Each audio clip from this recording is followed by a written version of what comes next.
Assalamualaikum warahmatullahi wabarakatuh. Perkenalkan, kami dari kelompok 3 yang beranggotakan Saya Faris, Fadila Fajar, bisa dipanggil Faris, dari kelompok 3. Halo, nama saya Riantika Dirayu dari kelompok 3. Warahmatullahi wabarakatuh. Perkenalkan, nama saya Zulfan Behaki dari kelompok 3. Saya Lamsati Ghazali dari kelompok 3.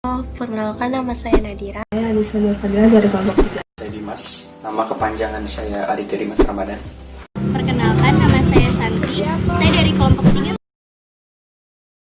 Kami dari kelompok 3.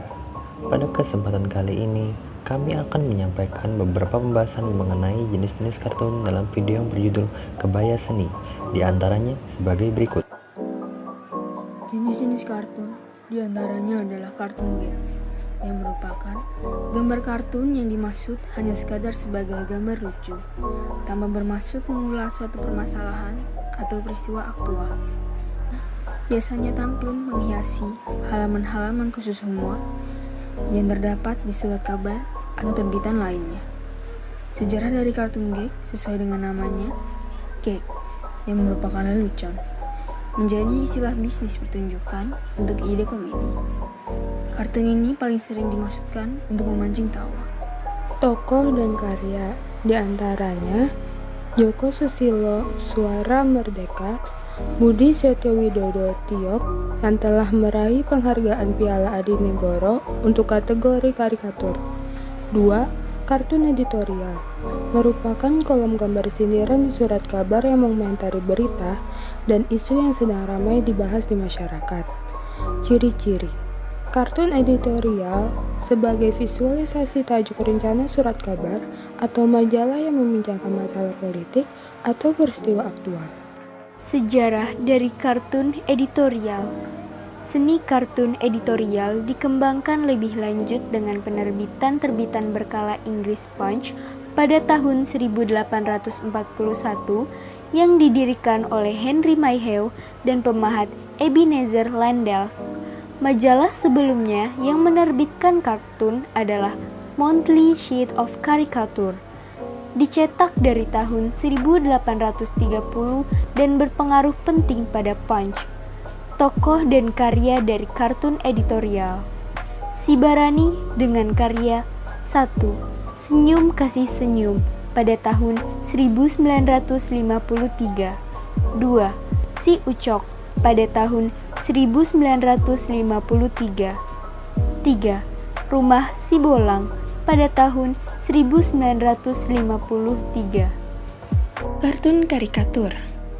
Kartun karikatur merupakan kartun yang telah dilukis dengan melakukan perubahan terhadap wajah ataupun bentuk seseorang. Ciri-cirinya, hidung menjadi besar, mata menjadi kecil, dan sebagainya. Kartun ini lebih menonjolkan karakter seseorang melalui bentuknya. Adapun sejarahnya, kata karikatur berasal dari kata Italia, yaitu caricare, yang berarti memberi muatan atau melebih-lebihkan. Pada mulanya, karikatur dibuat sebagai lelucon iseng oleh para seniman di studio, seperti Leonardo da Vinci dan Carracci bersaudara, Agustino dan Annibal, serta Lodovico sepupu mereka. Hal tersebut bertujuan untuk menghibur dirinya sendiri atau kawan-kawannya dengan menggambarkan patron ataupun subjek lukisan secara berlebihan. Tokoh dan karya. Gunawan Pranyoto dengan karya Wayang Beling. Augustin Sibarani. Pada 1998, sejumlah media Prancis menerbitkan karikatur-karikaturnya, seperti Le Monde Diplomatique, Humanité, dan La Lettre. Karikaturnya kemudian berkeliaran di internet, terbang ke Amerika Serikat, dan dimuat di jurnal Indonesia terbitan Universitas Cornell. 4. Kartun animasi merupakan kartun yang dapat bergerak atau hidup secara visual dan bersuara. Dengan ciri-ciri, kartun ini tersusun dari gambar-gambar yang dilukis lalu direkam dan ditayangkan dalam televisi atau film. Jenis kartun ini mengambil peran penting dalam industri perfilman. Sejarah singkat. Perjalanan animasi dimulai pada tahun 1883 ketika muncul istilah stroboskopik sebagai dasar sinematografi yang membuat benda bergerak secara memutar.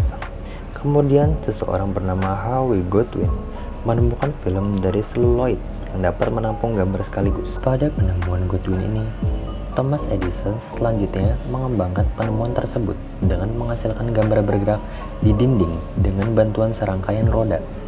Tidak lengkap rasanya jika menonton film tanpa suara.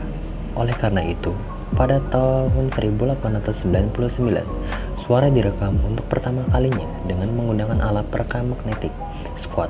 Tetapi, Walt Disney lah yang membuat film animasi bersuara untuk pertama kalinya. Film tersebut adalah Mickey Mouse yang diputar perdana pada tahun 1928. Tokoh dan karya Walt Disney 1932. Best Short Subject Cartoons untuk Flower and Trees 1932. 1932 Honorary Award untuk pembuatan Mickey Tikus. 1934 Best Short Subject Cartoons untuk Three Little Pigs. 1933. Yang kelima, komik. Komik merupakan perpaduan antara seni gambar dan seni sastra. Komik terbentuk dari rangkaian gambar yang keseluruhannya merupakan rentetan cerita yang pada setiap gambarnya terdapat balon ucapan sebagai narasi cerita dengan tokoh atau karakter yang mudah dikenal. Ciri-cirinya berwarna dan kadang hitam putih, memiliki panel tersendiri dan balon percakapan. Sejarah komik telah mengikuti jalur yang berbeda dalam budaya yang berbeda. Para sarjana telah mengajukan prasejarah sejauh lukisan Gua Lascaux pada pertengahan abad ke-20. Komik tumbuh subur khususnya di Amerika Serikat, Eropa Barat terutama di Prancis dan Belgia, dan Jepang. Sejarah komik Eropa seiring ditelusuri di strip kartun Redoltopher pada tahun 1830-an dan menjadi populer setelah keberhasilan strip tahun 1930-an dan buku-buku seperti The Adventure of Tintin. Komik Amerika muncul sebagai media massa di awal abad ke-20 dengan munculnya komik strip. Buku komik bergaya majalah mengikuti pada 1930-an, di mana genre pahlawan super menjadi menonjol setelah Superman muncul pada tahun 1938. Tokoh dan karya Eiichiro Oda, karyanya One Piece. Dr. Osamu Tezuka, karyanya Astro Boy. Martin Goodman, karyanya yang menciptakan Marvel Universe. Demikian pembahasan kali ini mengenai jenis-jenis kartun dalam agenda kebaya seni. Kami selaku kelompok 3 meminta maaf jika ada kesalahan kata yang kami ucapkan, serta kurang lebihnya mohon dimaklumi. Wassalamualaikum warahmatullahi wabarakatuh.